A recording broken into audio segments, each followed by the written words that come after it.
Les perspectives pour l'immobilier en 2024.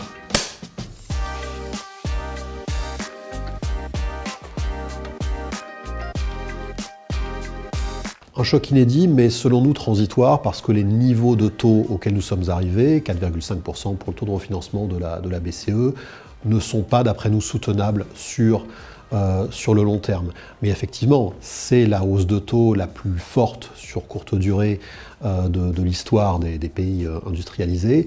Et donc, nécessairement, maintenant que l'inflation a été, je dirais, ramenée dans son lit de 2,5%, nous pensons, comme beaucoup d'autres, que la baisse des taux devrait s'enclencher au cours de l'année 2024 et donc être une sorte de soulagement à la fois en termes de croissance économique et évidemment pour l'immobilier.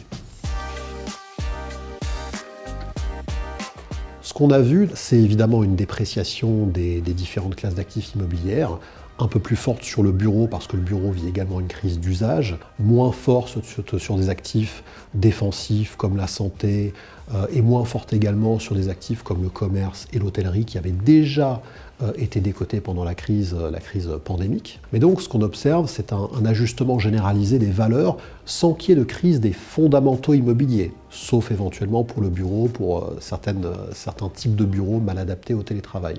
Donc ce qu'on vit, c'est moins une crise immobilière qu'une crise, je dirais, financière et mécanique, et donc l'adaptation généralisée des marchés immobiliers, des différents marchés immobiliers, à un nouvel environnement de taux. Alors je crois que la principale conclusion que doit tirer l'investisseur, c'est que l'immobilier a joué son rôle. Il a joué son rôle dans le cycle précédent où finalement le rendement des produits obligataires avait baissé et l'immobilier avait pris le relais. Aujourd'hui, c'est l'inverse qui se passe.